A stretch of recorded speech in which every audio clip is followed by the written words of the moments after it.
Good evening, everyone. Welcome back to Bible Lands and Customs. I hope everyone had a fantastic week. Super excited to be back with you guys tonight. This week we are working on lesson 12.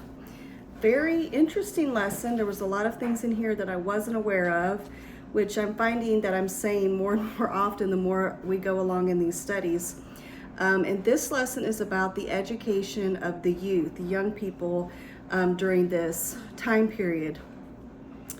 In 1922 through 1934, there was an archaeological expedition that was conducted by Sir Charles Leonard Woolley at Ur of the Chaldees.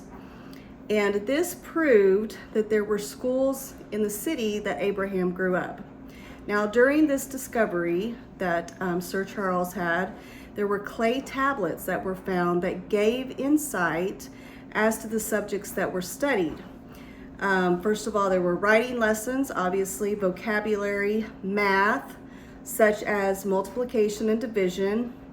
Square and cube roots was the more advanced math that was studied, and also practical geometry. Now, no doubt, Abraham came from a city of very high civilization, so there was a lot of emphasis put on schooling and education in these different areas and arenas. Now, taught from their youth, Abraham and Sarah were familiar with the laws of Hammurabi. Now, I did a little extraneous study on this, so I'm going to give you a little more information than what is found in your workbook, so you may or may not want to take notes. It's just some interesting things that I found out. So Hammurabi was a Babylonian king, and he implemented the code of Hammurabi, which he claimed to have received from Shamash, which was a Babylonian god. Now, this code had a collection of 282 laws. One such law was that the same which allowed Sarah to give Hagar, her handmaid, to Abraham as a wife in order to produce an heir, which we read about in Genesis chapter 16. You're all very familiar with that story. Sarah was unable to produce an heir for Abraham, and out of her desperation, in order for that to take place, she offers Hagar, her handmaid, unto Abraham and said, here, we need to produce an heir, and perhaps Hagar can be the one that can make that happen for us. Now, interestingly enough, Jacob's family followed a very similar practice based off of this Hammurabi code that had been implemented, where Bilhah was given to him by Rachel in order for there to be a son produced. And you read about this account in Genesis chapter 30. Now, however, after the law of Moses was implemented and established, this custom disappeared from Israel. In other words, after Moses's law came into effect, it was no longer tradition, it was no longer expected, it was no longer practiced, this giving of your handmaiden or another servant in your household to the master in order for an heir to be produced. So the schools in Egypt, this is when Moses was a young man. Acts 7:22, Stephen tells us that Moses was learned in all the wisdom of the Egyptians. He was a very smart man. As you know, Moses had a very interesting upbringing. He was raised by Pharaoh's daughter with the Egyptian Pharaoh, and so he was subject to and had an exposure to schooling and education and training that probably most of his Israelite counterparts at that time would not have had opportunity to experience. So his education became incredibly valuable. And if you think about it, how timely and how perfectly orchestrated God let the life of Moses be in order for him to be raised in this place, in order to receive all this education. Why? Well, Moses had a pretty cool job. I mean, he was able to get all of the children of Israel out of Egypt, and then once they were out, he was teaching them how to establish all of these things, all of this based on education and study that he had received uniquely in the position that he was in, being raised in Pharaoh's kingdom. So his education was extremely valuable, and he would eventually lead, like we said, the Israelites out, and he would help them establish their laws to help keep them safe, healthy, and governed on their way to the promised land. So these people were not just, traveling kind of without any kind of instruction or guide, but along the way, Moses was able to implement his education and his training in order for them to be able to have a way to, make sure that they were using proper water or taking care of their animals properly, and just different ways that they were governed within themselves. So Moses attended school at the temple. And the temple, he was actually the temple of the sun in Heliopolis. It's very hard to pronounce.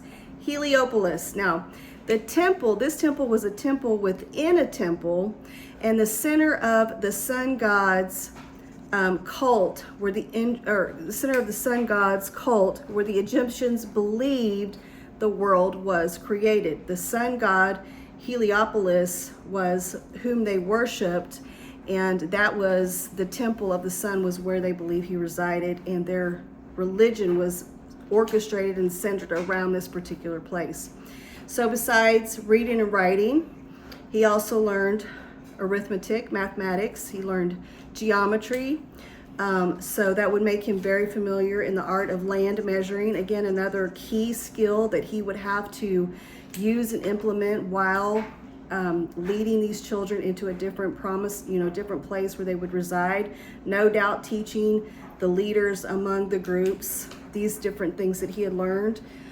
He learned math, as far into it as trigonometry, which I actually studied for a time in high school. Very difficult to understand, but actually pretty cool. If you're into mathematics, trigonometry is pretty cool. Astronomy, the study of the stars, architecture, how to build things, all of these are like critical for studying or being able to prepare a new place, a new city that they were going to live in. Medical science proficiency, so he was even able to help them when they were not well, when they had illnesses, when there were injuries. He had a level of understanding that he could take to these people and give them practical ways in order to be well, to be healthy, to take care of, no doubt, injuries that occurred along the way. Dentistry, oh my goodness, just think about all the times you've had a toothache. Well, his education led to them being able to have access to that kind of information. Anatomy, the way our bodies work, the way our bodies are created and designed, all of this very, very key information that he was able to pass on to this group of people that he was leading out. Chemistry and also metallurgy, which is the study of metals, gold and copper mines. So they were able to find these precious metals and use them for various instruments or perhaps tools, such as iron and bronze. And also he studied music. So all of these, this whole entire list, everything I just listed there, you can find it in your notes on page 48.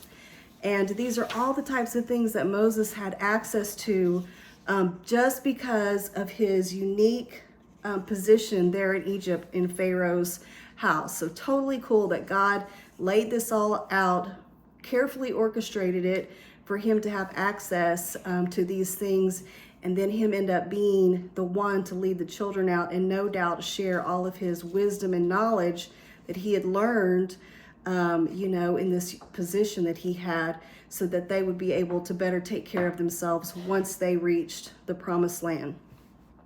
So now under the law of Moses, there was different education ideas and schools of thought. So educating the youth was delegated by Mosaic law, especially to the Hebrew parents. So the very first idea of homeschool, where the parents were the teachers, basically came under this Mosaic law. So, and here's a regulation. If you'll look in your workbooks there at the bottom of page 48, It says, "In these words which I command thee this day shall be in thine heart."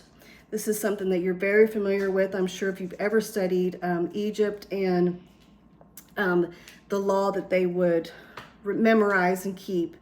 "And thou shalt teach them diligently unto thy children, and shalt talk of them when thou sittest in thine house, and when thou walkest by the way, and when thou liest down, and when thou risest up. And thou shalt bind them for a sign upon thy hand, and they shall be as frontlets between thy eyes, and thou shalt write them upon the post of thy house and on thy gates." Very familiar reference that we have here, and it was critical for teaching the young children under Mosaic law. Now, the feasts of the law, such as the Passover, interestingly enough, were designed in such a way to cause the young people to ask the question, what is this all about? What mean ye by this service? Found in Exodus 12 and 26. This gave the parents a unique opportunity, and actually a precious opportunity, to teach and explain the importance of the laws and the different things, the reasons why we're doing these things, and how they related to their religion and belief system. So the tabernacle, later the temple, were meant to be the object lessons in divine truth.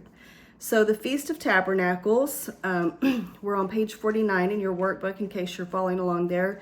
Every seventh year, the priests were to read the law before all the people, meaning the priests and the Levites were also the teachers in the land. So you had the parents that were teaching the children at home, and then you also had the priests and Levites, which were teaching all of the adults. So everybody's under some type of educational system, or some type of relaying of information and knowledge.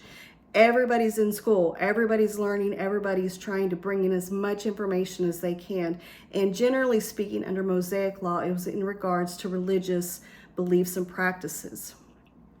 So later, an order of prophets arose, beginning with Moses. He was the first one, continuing with a long and illustrious line. Now, which was another resource of valuable teachers. So you've got the parents, which are the first step when you're born into a family. Your first teacher is going to be your mom and dad. And then you had the priests and Levites, which were also teachers. And then later there was an establishment of prophets, who were also another valuable resource that were used as teachers. There were special schools for the training of young prophets, and they were developed by the order of prophets. All right, so now let's talk about the school of prophets. So due to the moral decline of the priesthood of Eli and his sons, Samuel was led to form a school of the prophets. If you remember the story about Hophni and Phinehas, they went crazy. They couldn't keep themselves from being immoral and sinful. And so Samuel was like, we got to do something. We can't just leave these people uneducated and untaught. We've got to have a way to get information, religion established in their minds and in their hearts. And so he was in charge of the school of prophets. Now here, young men, mostly Levites, were trained. That would be the tribe of Levi. If you're following along with that, I don't mean to make that insignificant. So out of the tribe of Levi, they were trained to teach the law of God. Now, there was a school of Ramah, and this is some things that I studied outside of your text. So this may or may not be interesting to you. I just thought it was cool when I was studying this. I wondered, what does all of this mean? So I did a little Google digging and found out some different things. You may want to take some notes here. So the school of Ramah, R-A-M-A-H, Samuel presided over that. David actually fled to this school of Ramah when Saul was seeking out to kill him. Now this is found in 1 Samuel 19, 18 through 21. You can read that story there. So this was actually a place of refuge for the eventual King David. The school of Gibeah, Samuel mentions a company of prophets, a group of prophets in 1 Samuel 10, 5 and 10. and the school of Gilgal, Bethel, and Jericho. Now in the days of Elijah and Elisha, there were the sons of prophets that were living together in Gilgal, Bethel, and Jericho, and this reference is found in 2 Kings 2, 1, 3, 5, and also chapter 4, verses 38. So these are the different school of prophets that were established or were probably the most familiar, being as how they're referenced here. So there were 100 prophets with Elisha, at Gilgal, according to 2 Kings 4:38 through 44. And there were 50 men of the sons of the prophets at Jericho, found in 2 Kings 2 and 17. Now these schools were specifically for the study of law and history of Israel. They also cultivated sacred music and poetry. Also, the writing of sacred history was an important part of the prophet's job. So that's the primary focus within these schools, was the law and history, music, and poetry. All right, so Jesus had to go to school also. But Jesus actually attended a synagogue school. Now, Jewish children were sent at 5 or 6 years old to synagogue school until they were 10 years old. Now, you started at 5, and from 5 to 10, the Bible was your only textbook. That was the only thing that they used to teach from. You were only learning about what the parents, what they would teach in synagogue from the Bible. Now, from ages 10 to 15 years old, the traditional law was the main subject. So you were still learning from the Bible, but they would add also traditional law that was taught at that time. They also taught theology, as can be found referenced in the Talmud, which is the central text of Rabbinic Judaism and the primary source of Jewish religious law. It is also known as the guide for the daily life of Jews. So the Talmud was the central focus of Jewish homes. This is how we live. This is why we live this way. And so this was a very familiar practice that was taught. But this was only for those that were 15 years and over. This Talmud experience or this Talmud teaching was only for those that were over 15. So if you're studying the Bible, what are you studying? You began with the book of Leviticus. Now, I don't know if you've read the book of Leviticus or not, but that is probably one of the least fun books of the Bible that you can read. Yet here you began with the book of Leviticus. Parts of the Pentateuch, if you're familiar with that, which is the first 5 books of the Bible: Genesis, Exodus, Leviticus, Numbers, and Deuteronomy. You would also study out of the prophets, which would be the major prophets: Isaiah, Jeremiah, Lamentations, Ezekiel, and Daniel. And then also in your workbooks, it mentions the word the writing. Now, I had to, again, Google this because I wasn't familiar with this particular reference. And it looks as though it is referring to the poetic books such as Psalms, Proverbs, and Job. Also, what they reference as the 5 festival scrolls, which is Song of Solomon, Ruth, Lamentations, Ecclesiastes, and Esther. Also, historical books such as Daniel, Ezra, Nehemiah, and the Chronicles. So a lot of biblical information that was taught in these types of schools. Very in-depth, formal study of the Bible, and these were the parts of it that were taught at various ages as you were in synagogue. So the rabbinical schools of Paul's day, fast forward several years here, there were 2 competing schools of thought. Again, this is something that I went down in Google and had to just dig a little deeper on. The 2 competing schools of thought here were Hillel in Jerusalem, And Hillel was the more lenient school of thought. The other school of thought was the Shammai. Shammai was much more traditional. So Hillel placed tremendous emphasis upon Jewish oral traditions, those that were passed down generation to generation, from your great-great-grandpa to your great-grandpa to your grandpa to your dad to yourself. So these were things that were passed down. Now at 13 years of age, Saul of Tarsus began his training in Jerusalem under Gamaliel. He graduated to become a Pharisaical rabbi.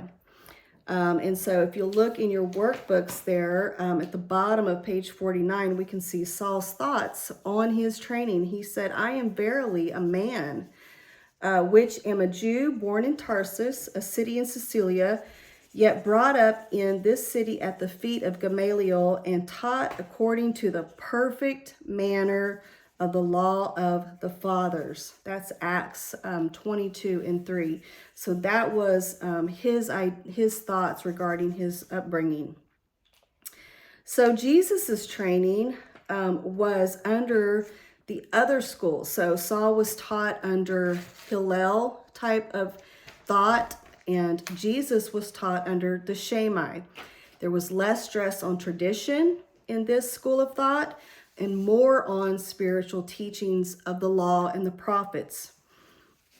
So if you'll look again on page 50, you can see Saul's thoughts regarding this. Now these thoughts were before his conversion. Remember, Saul later became Paul, but before he was converted, these were his thoughts. He said, why do you also transgress the commandment of God by your tradition? Thus have you made the commandment of God of none effect by your tradition.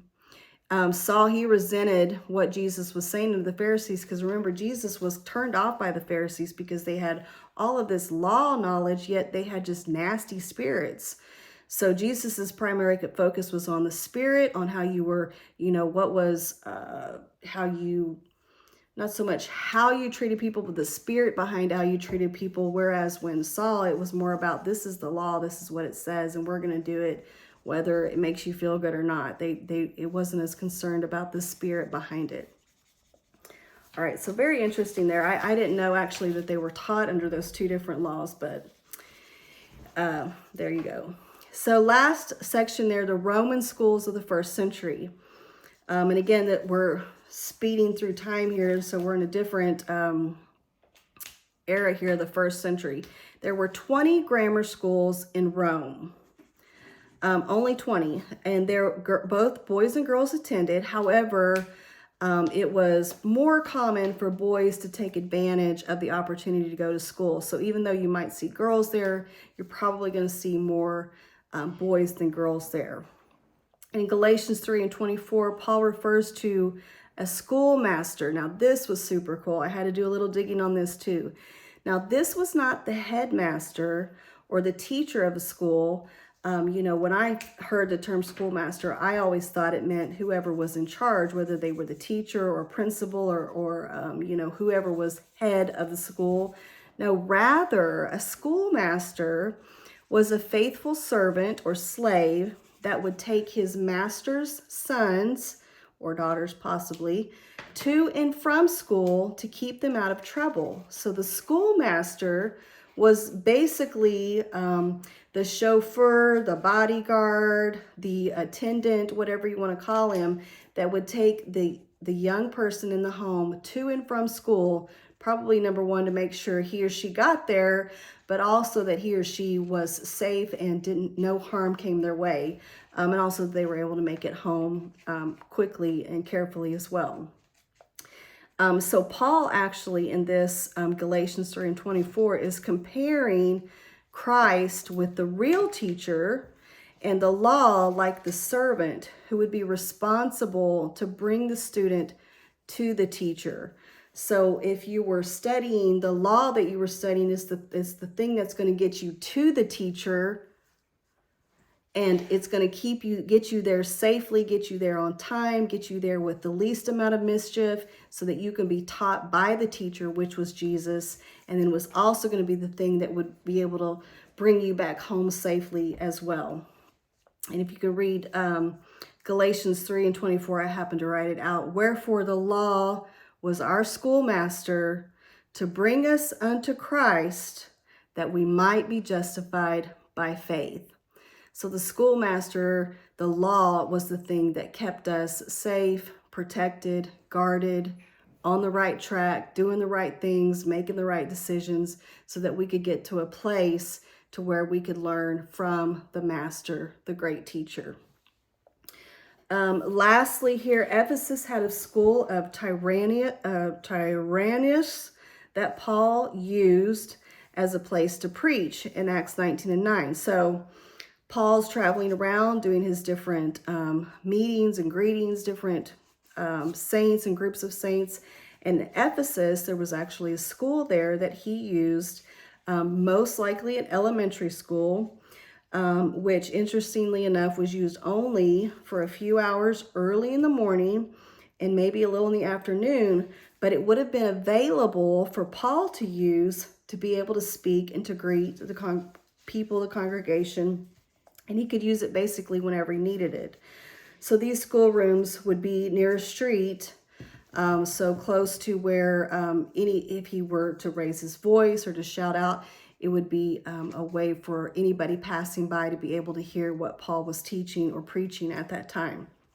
So these schools were very useful and suitable for Paul and his purpose when he would travel throughout Rome spreading the gospel. So super, super cool stuff that we've learned about the education of the youth.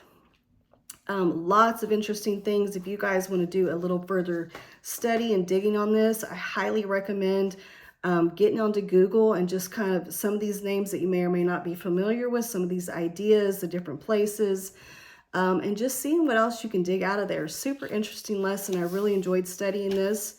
And that's it for tonight. I hope you guys have a fantastic weekend.